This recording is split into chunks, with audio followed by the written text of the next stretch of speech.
This episode is brought to you by the Pelora Group. Welcome back to Winning Through Culture. I'm Tim Flanagan. And I'm Amanda Kramer. When culture's not a priority, people aren't a priority. Having an intentional focus helps you as a leader remain impactful and relevant as you move your business forward. Welcome to Winning Through Culture.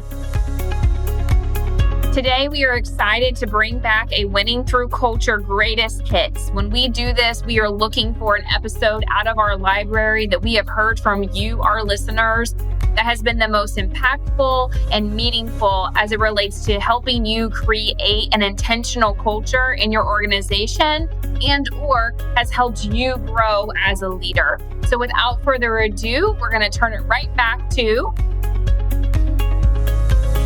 Welcome back to another episode of Winning Through Culture. I am here today with my co-host, Amanda Kramer, and our special guest today, Lisa Bonta Sumii. Lisa, welcome. Thank you. Thank you for having me. It's great to have you. So I'm going to give our audience a little introduction about who you are and why we asked you to join us, and I'm really looking forward to our conversation today. So Lisa is CEO and founder of an organization called AthMindset. We'll get into what that means, what the organization does, but I think it's important to draw some distinctions out of your background because you are quite accomplished, Lisa. Oh, I appreciate it. I appreciate that. You are very welcome. We're very honored to have you with us. So, been a psychotherapist now for 23 years with clinical experience both in California and Nevada. It's great to have a guest that's 3 time zones away. Been in a private practice clinician working on mental performance. You've got your own podcast, which we might talk about today. You are a professional podcast guest, speaking on a number of different podcasts, a national, international speaker and entrepreneur, which is a great list of accomplishments. And what you do in your work and why we would really interested in having you with us today is you work with a lot of elite, both youth and collegiate athletes. You've worked with Olympians, Olympic hopefuls, professional athletes, coaches, teams, and the entirety of professional sports. You are the first ever mental performance coach for the Oakland Roots Sports Club, which is a new, very cool men's professional soccer team. And you work alongside coaches on the technical team and the sports medicine staff. So you're part of the whole ecosystem of that team. Lisa, you are listed as a U.S. Olympic and Paralympic Committee mental health registry participant in the NFL Players Association Clinician Directory and Major League Rugby's Mental Health and Wellness Directory. As a direct response to a need, I think it's fair to say, and we'll talk about you've seen today, Lisa, and we certainly have seen why we want to have this podcast. You founded AthMindset, which is really a diverse team of sports psychology professionals across several states. Your podcast is the Athlete Mindset Podcast, and you're also a co-host of Roots Radio and a accomplished TEDx speaker. So again, very accomplished. Also been quoted in Time Magazine, Teen Vogue, Women's Health Magazine, and interviewed in the BBC World News and Radio Bliss, Jordan. So got your master's in clinical social work from Smith College School for Social Work and attended UC Santa Barbara as an undergrad. So welcome, Lisa. Thank you for being with us. Thank you. And thanks for introducing me. I'm like, wait, who's he talking about? Is that really me? Like, so That's you, Lisa. So I appreciate all those highlights. Thank you. Well, I think it's an important introduction in light of the serious conversation we'd love to have today. Yeah, agreed. So I guess let's kind of start maybe with defining mental health and really how do you define, put mental health in context? Yeah, thank you for that question. I mean, I'll preface it by, I think a part of me talking about how I view mental health is also talking about how I don't view it. And what I mean by that is there's so many people, folks, organizations, societies, communities that feel like mental health and mental illness are synonymous. They don't know how to differentiate it. Mm-hmm. And I think that's one of the biggest barriers to having conversations. Like if I'm going to talk about my mental health or ask about someone else's or write something about it, you know, people are already like, oh, mental health means I'm depressed or anxious or have some disability from a mental standpoint, like psychosis or schizophrenia. Those are mental illnesses. But when we talk about mental health, it's simply put that it's how you think, feel, and behave, how you skillfully and with self-awareness manage your stressors and how you show up to your relationships. That's how I view it. So the more that self-talk and our thoughts are positive, then our emotions will be positive and our behaviors will follow in that positive vein. So mental health is health. It's a part of our overall health, just like our spiritual health or our financial health, these other things that all come into the entirety of the human experience. Then I think really breaking down what mental health is and it isn't can sometimes be like, oh, wow, like, oh, okay, I can talk about that. Or, the stigma is then decreased a bit when we're able to sort of like just kind of look at it and like take it apart and dispel myths about it. Well, I love the clarity of acting, feeling, behaving, interacting, and coping. I think that's real clear. I won't say simple in the words, but that's not necessarily simple in the actions. Exactly. And the thoughts dictate everything that you just listed, Tim, and we can change how we think. Mm-hmm. We're not robots, so we're going to acknowledge what our initial thought is and then assess, is that something that serves me? Is that thoughts serve me? Is that uplift me? Is that positive towards my own direction? And pause. And like, if it's not, then we're going to automatically stop that right then and there and then replace it with a more positive, affirming thought. And that's for a business owner, entrepreneur, athlete, CEO, anybody. You can use this tool and this perspective in any space that you have to perform in. Well, and Lisa, Tim mentioned in your introduction to being part of our podcast today about the work that you've done to achieve optimal mental health and peak mental sports performance. So honestly, you help build leaders, right? And this podcast is directed at helping entrepreneurs, business owners, leaders in all categories really create an intentional culture with their teams, with their organization, whatever terminology you want to lead. And I think you brought up a good point that there definitely is a distinction between having a dialogue around mental health versus the mental illness conversation that might come up. So through your work so far, what are some of the breakthroughs that you've had in the facilities and the organizations that you've been a part of that have really helped form how leaders can have conversations about mental health in that 4 kind of part category that you just identified it as? Have you seen anything that you're like, oh my goodness, like this was that moment, that aha? Yes and no. I mean, I think that I measure ahas like very simply, and it doesn't take a lot for me to be aha'd. Like when I witness, I'm in the presence of the person I'm working with and they have an aha moment, that's when I have an aha moment. And that, whoa, like somehow I had an impact for them to see themselves in that different way that I feel like I'm done for the day, like I'm good. But I think what I've been learning over and over again is that athletes want to be seen and acknowledged as humans, that they have feelings, emotions, they go through tough times just like we do. And it's sometimes really hard when they're only seen as a commodity or an object to perform and produce. So I have an aha moment when my players or the people I'm working with are like, that's really how I want to be seen. And I don't know how to communicate that. And then us figuring out how to do that in a way that's empowering for them. I think other ones are like, I talk to like professional men, athletes who are saying, I want to be vulnerable and I want to be able to do that. I'm still figuring out where. I know it benefits me. I don't know who to be vulnerable with. I'm scared still. Like, I feel like people might see me as weak or like take advantage of it. So practicing that discernment about where you express yourself and how is also a big important one.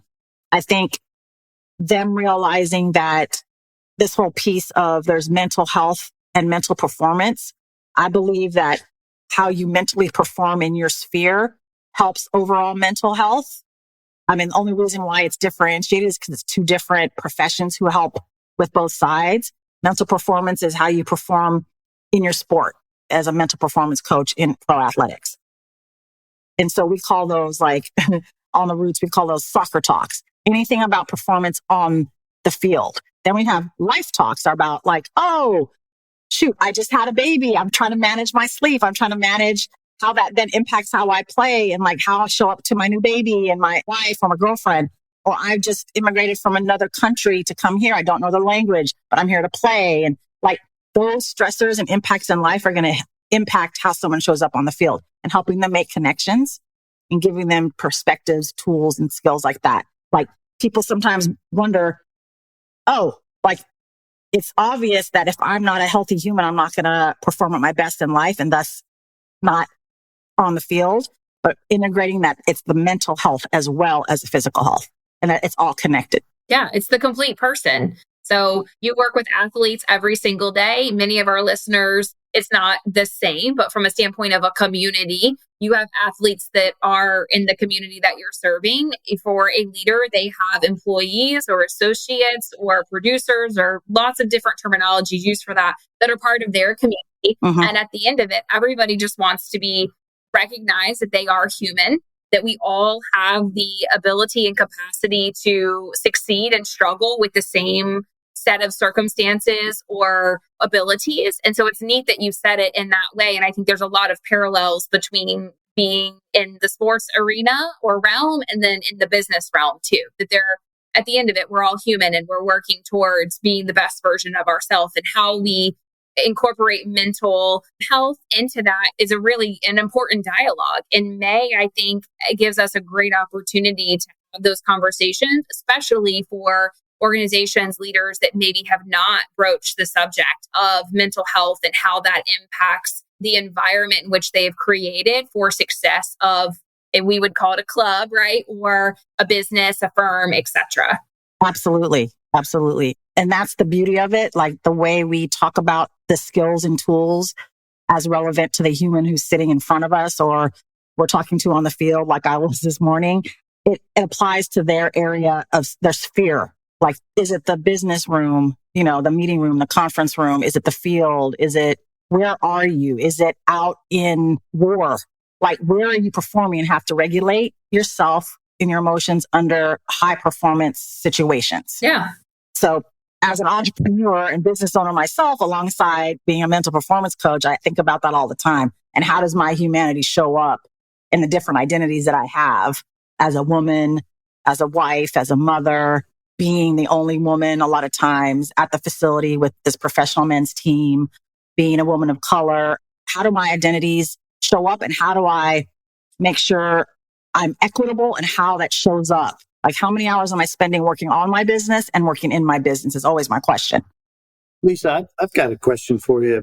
I think one of the things that's always been interesting to me is there's an assumption, at least from my vantage point in professional sports, that if you're operating at a high level, you're going to have a performance coach or coaches.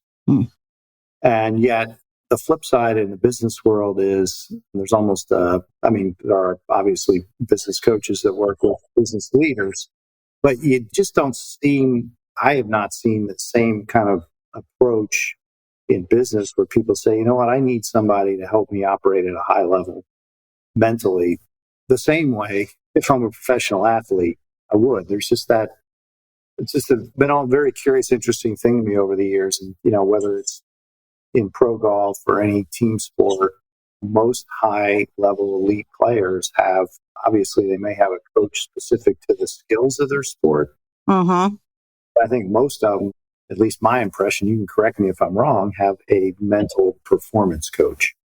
And yet you just don't see that in business as much. Why? I'm curious as to why you think that might be. Well, it's interesting. I don't know if every athlete who performs at a high level has a mental performance coach. All right.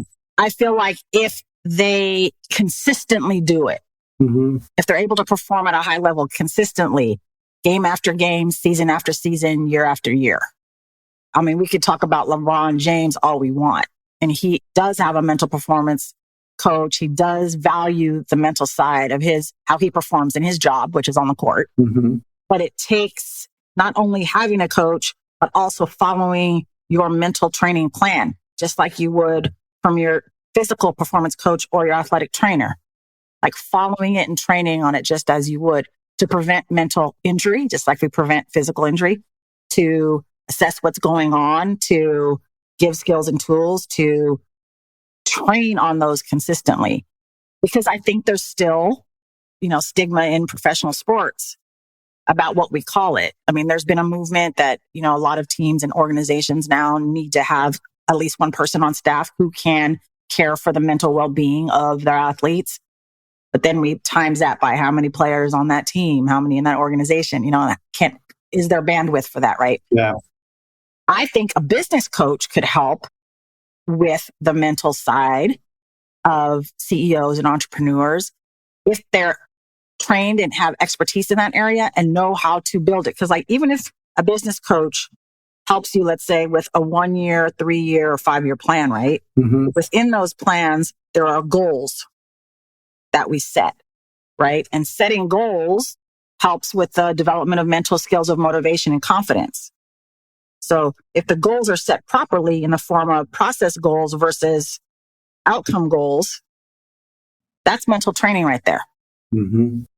And then being able to like set a very measurable and the SMART goal format goal that then you can check off. The brain likes that very healthy, clean form of dopamine coming in. And then like, oh, whoa, this feels good. I'm going to keep going. What's next on my list? I'm going to keep checking it off. And there's that feedback loop, right? And so there's a way that we can utilize business coaches in the entrepreneurial world and performance coaches for sure. There's stigma on both sides, right? But if we can use the right language and break it down, then I think it would be more acceptable and accessible to people. So what are some of the challenges, because you just said, right, from an accessibility of having dialogue in this space, like what are some of the roadblocks or challenges you've seen individuals, no matter their identities, right, the hat that they're currently wearing, that they have faced, like how to really say, I'm coming to this place to have this dialogue and I might be faced with X, Y, and Z challenge, but here's how I would move through that. What have you seen be successful when someone is ready to discuss and implement having that mental health awareness conversation? I mean, I think how I view it is to have like a dedicated mental performance coach or therapist helping you is actually inviting another positive, healthy relationship into your life. That's what that is. Who is dedicated to you and only you. I think that I can teach you all kinds of skills and tools and have strategies and perspectives, but if the connection, there's no relationship, there's no trust, there's no rapport, and it's not as impactful. So I think building a relationship is really, really important at the forefront. I work with a lot of collegiate athletes too, and I think being able to relate to their culture because it's unique in that generation, use certain words, be able to understand some of the slang and references and not be embarrassed to ask like, oh, wait, I don't know that one. Hit me on that one, please. Or something like that, that there's a relatability, which is, I think is super important. And that's a skill for those of us who are in the coaching and therapy kind of identities. Once that's established, I think it's really the biggest thing. And I'm just going to say it is the funding to continue that relationship. What is the economic support behind having someone like myself in your corner, in your life, or on your team? It's something that I deal with all the time. Like, oh, we have this budget or we don't have that budget, or we're going to have to cease this kind of work in the middle of the work, which then becomes an ethical issue as far as I'm concerned. Like to stop it just because of money, that's a tough one. Mm-hmm. So like companies being able to delegate funds towards, is it like hiring a business coach for the company and then everybody gets this many sessions for it? Is it that we are going to entertain a flexible work week, which helps a lot in people's mental health? Is it going to be hybrid, in person or virtual? Is it flexible as far as when you start and to drop off kids or things like that, and then when you end? Like having that collaborative conversation so that the employees can have something to say about what works best for them in their mental health and their lives. Like the collaborative, I think collaborative is really key too. And not just, I'm going to dictate this is how it goes, like it or leave it, but like including your employees' insights and thoughts about what works for them and trying to do your best, knowing that you can't meet that exactly all the time, but knowing that you're hearing, listening, that each of your employees is different and have different needs is I think really, really big part of you prioritizing the mental health and overall being of the people who are working for you and keeping them, keeping them on board and keeping them happy is really, really important. When you take a step back from that, and I do agree with you, Lisa, that it's an investment. I think if business looks at it as an expense, they're going to get in trouble. because it's an investment in their people. And yeah, I think you have to look at it through that lens and what is that worth? And I know it may be difficult to quantify, but taking a step back from that, what do you see as some of the productive ways to even get this conversation going in a business setting? On the business end, I mean, I think just asking how your people are, debriefing from a project or a talk or like, how were you with that? How did you feel about that? What are some areas that you need support from us to continue to be your best in that? Really asking them how they feel and acknowledging them when they do a good job or when they complete something. Appreciation, acknowledgement goes a long way, because your employees are not, again, just like the athlete, just commodities and objects that help you get the job done to move your business forward. They're human too. Asking them about their families, how are things going, like building that rapport and that relationship and letting them feel like you care about who they are. I mean, in the end, like you said, Tim, it's an investment. They're going to work harder for you and be more loyal when you are able to connect with them and see them as beyond their employee.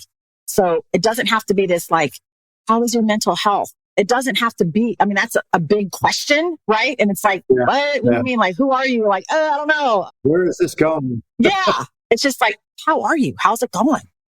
I mean, myself and some of my friends, we do the roses and thorns. Like, what was your rose for the week? What was your thorn? How can you blossom, and change your thorn into a rose next week? Something like that. Or like, hey, share with me your goals for the week. I want to be able to like celebrate you when you complete them.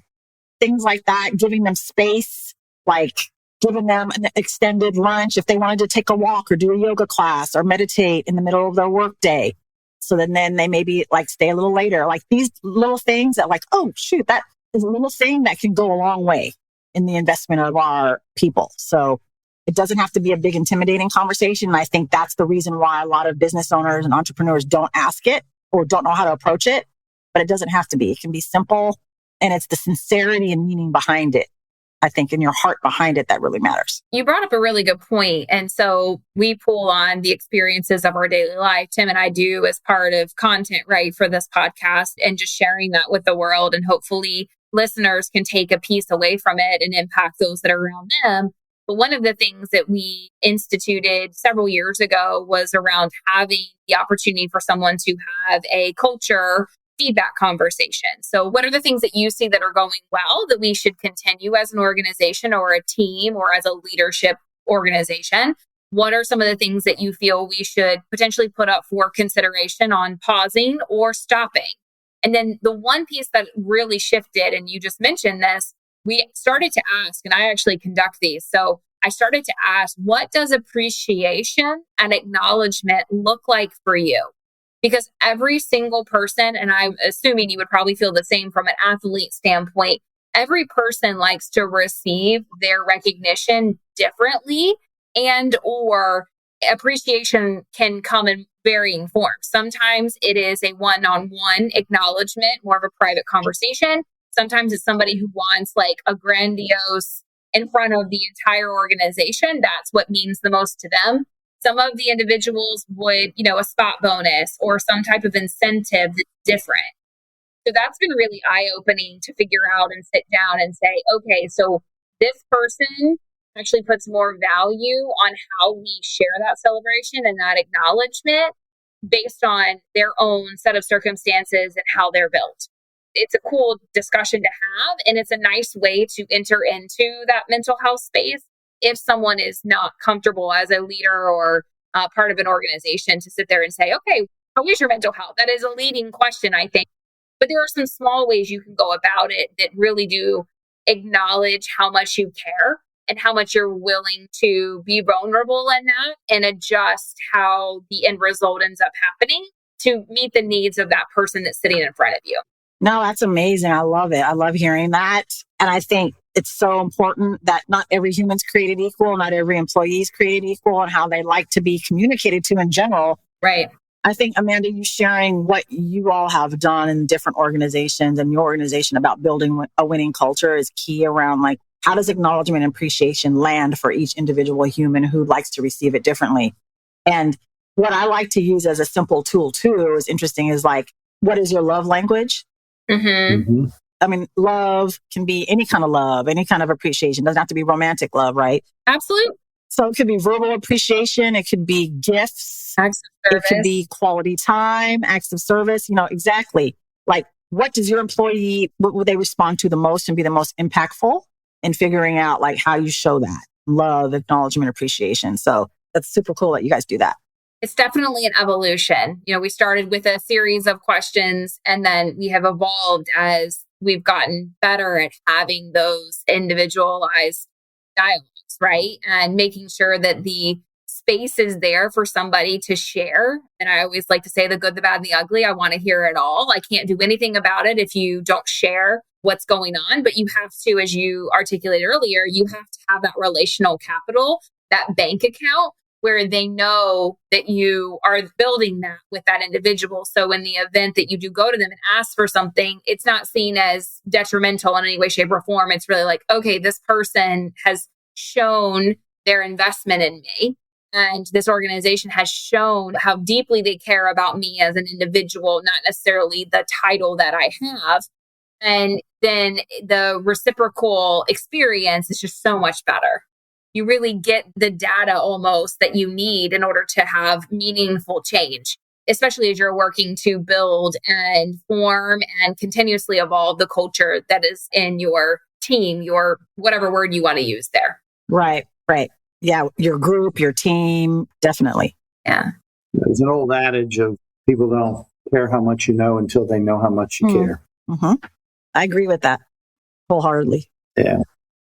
Lisa, I do appreciate what you shared relative to kind of how to broach the subject in a business setting, because again, it's coming in hot and saying, hey, we're going to have a conversation today with everybody about their mental health is going to rattle some folks and really send the wrong message, but really just taking the time to understand where everybody is, how everybody's doing, and what's going on in their life, which we all know requires slowing down in a fast-paced world to connect and to listen, truly listen, not just passing in the hallway listening. Are there any other tips, suggestions you have for business owners when you think about the topic of attending to your team, your businesses, employees, mental well-being, mental performance? No, I think you kind of answered the question a little bit for me, but I'll go into it about like being able to slow down, being able to pause and be mindful about your culture, about your work environment, workspace, the relationships, what might be going on for people, asking how they're doing, all that stuff. But I think that a lot of the tools that I use are universal, can help anyone in any situation, are transferable from sport to life to business. I really like imagery or mental rehearsal. So it's like more of a 5-6D approach to visualization. So it's not just seeing what you want to experience, but feeling it from an emotional and tactile perspective, hearing it, tasting it, all your senses, bringing it all in and imagining how you want your workspace to be, your work culture to be, your work, productivity to be, your work performance to be, and really putting a script, like writing out that image, like a scene from a movie, as detailed as possible. And the mental training is reading that script as often as you can, or recording your own voice, reading it and then playing it, writing excerpts of it around and putting it up on your computer, on your bathroom, on your dashboard, wherever, in your phone, and like really bombarding, I don't know if that's the best word, bombarding your brain with the image that you want it to stick with. And when the image goes away, or you're like not behaving in the way that you're mentally rehearsing, making that shift and that pivot to come back. It's a real imprint onto your mental. Exactly. That's a good one. Imprint. It imprints on your brain. Your brain, it sticks to it, and it's starting to now function in your favor. We can create how our brain works for us. If left to its own devices, it's going to take us down roads we don't want to go. But it's malleable and wants to be optimized. So we need to give it that feedback. I think routines are really important too. But like with my players, what is your pre-competition and post-competition routine? What is your preparation? And then your debriefing process. That's really what it is. How do you prepare for this next match coming up? what is unique to you? What meaning do you put to each act or behavior in that preparation? Everybody does it differently, but to have a routine that's pretty much the same every time is super important, because in business, in entrepreneurship, in sports, there's a lot we don't have control over, but setting your routine, committing to it is a big part of how we can control what that piece of things. The debrief is also really important, that post-competition routine. How are you starting from a mental standpoint to already recover once the whistle is blown? Is that in the form of physical recovery with hydration right away? Or is it like after I take a shower or do an ice bath or something, I'm going to write a few things in my sports journal about my performance tonight?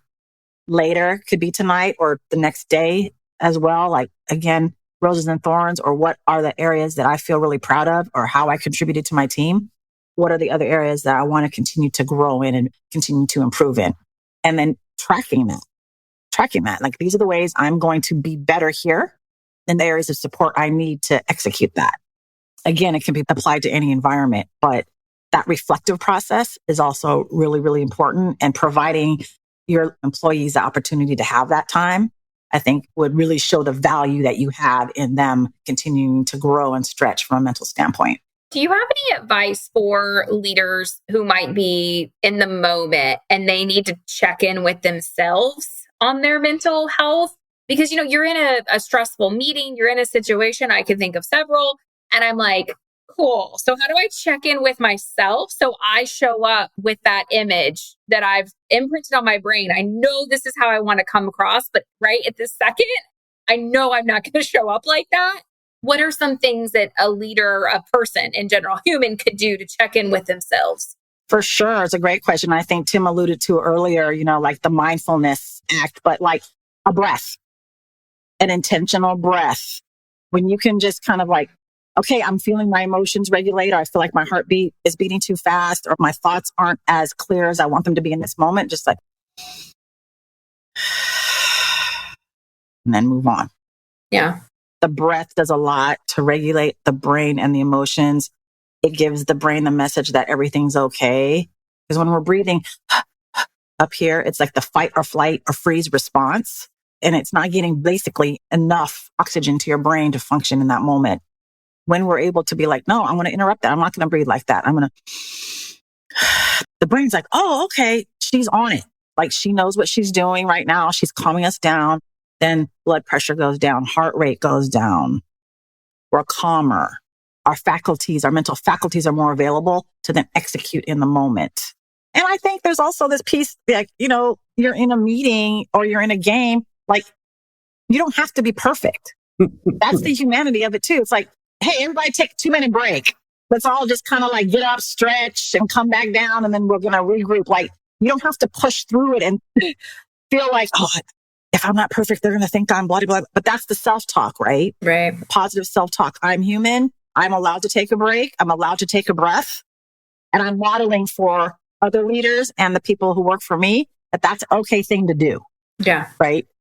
To pivot is a big one. Pivot, change directions, come back to center, all of that. Like, the pressure to always meet everybody's expectations and your own, which is probably the highest demand, to this, I can crack a joke right now. I can take a breath. I can get up. I can stand up. I can turn around. I can yell. I can cheer, like whatever. And then everybody comes back and then you break the ice and like, oh, okay, cool. We're good. Let's move on. Yeah.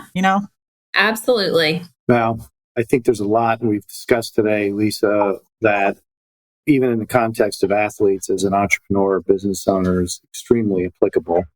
And, I know the context of a lot of what we discussed today is around mental health, which really is the performance, back to your earlier comments about what we think about, which leads us to what we act, feel, behave, and interact, cope, and ultimately get results with. And so much of that obviously starts with our internal dialogue and what we tell ourselves, and imprinting that imagery of what we want versus reacting to the world around us and just being a reactionary being versus a human being. Absolutely. And I think that being easy on ourselves, having that compassion and grace, that we're all doing the best that we can, and that we're all taking personal reflective inventory on how we can always be better, and giving our employees space to do that. I think gratitudes are underrated. And I think people who, oh, what are you grateful for? It's like, you're kind of getting me a little bit granola and like too touchy-feely on that one. Like, what? Grateful? But like gratitudes do a lot for our overall well-being, not just our mental health. Like it helps regulate anxiety, stress. It helps keep depression and anxiety at bay, but it also actually helps the immune system, believe it or not. Mm-hmm. To express your gratitudes. Doesn't matter what you're grateful for, but that you express them. And if you do it to a person or to a group, everybody gets those same benefits as well as you. So that could help the culture in so many ways. Sometimes I have talked to my captains on different teams, like, hey, like put that gratitude jar in the locker room. So, and then as leaders and captains, put in every week, maybe 5 to 10 things you're grateful for. And then everybody like gets to go in there and pick it up every now and then and read it. And then maybe they like want to write something on the back and add to it or add another one. But again, when you write them and someone reads them, same outcome. If you say them out loud, same outcome. So that could be a cool way to start a meeting, end a meeting, etc. So there's so many ways that we can uplift the mental health of ourselves and model that. And for our team, whatever kind of team might be, from a business or athletic perspective. But all these things add up and they all send a message that you as a leader value the overall well-being of a person, that physical and mental health coincide with one another. They're all connected. And so when you're able to speak to that and put in policy and procedure around it, then you become a mentally healthy organization, which is what, we all should be striving to be. Agreed. Yeah, I love your gratitude journal. I mean, I think that's something I know I do every day. And as I was listening to you talk again about an athlete with a pregame routine, as a business owner and entrepreneur, your day starts, it should start with a pregame routine and end with a debrief and or decompression in a healthy way at the end of the day. So yeah, again, that's what I was so fascinated about getting this chance to do this podcast with you, is the applicability of so many of the things that, everybody loves to watch professional sports. Everybody's got their sport and see these athletes perform at such a high level. And yet so much of that is obviously the physicality of professional sports at the professional level. Everybody's got to have it. It's the mental edge that makes the difference in so many sports. And all of that is applicable to business. So I've enjoyed our time together. And I want to say thank you again from Amanda and I. I think everything we talked about today really does help inform a winning culture and helps business leader and entrepreneur be relevant, impactful. And that's the whole purpose of this podcast. So you have done a fantastic job today, Lisa, helping us articulate that message. So thank you. I appreciate it. Thank you. I always love the opportunity. And I know that a lot of the skills that my professional high-performing athletes use are transferable into business, into entrepreneurship, and into their next chapter of their lives once they retire or leave voluntarily or involuntarily from their sport. Mm-hmm. They need to realize that the skills they've been practicing already in their sport are attractive to corporate America, are attractive to entrepreneurs, leaders, people who are going to hire them one day. So I think the conversation that they're transferable, that they're applicable is always an important one. So thank you so much for having me. Absolutely. Well, we're wrapping up another episode of Winning Through Culture here today with my co-host Amanda Kramer and our special guest, Lisa Bonta Sumii. Thank you very much for your time today. So we are together again, be impactful and relevant. Thanks for joining us for another episode of Winning Through Culture. Until next time, stay intentional, be impactful, because your culture matters.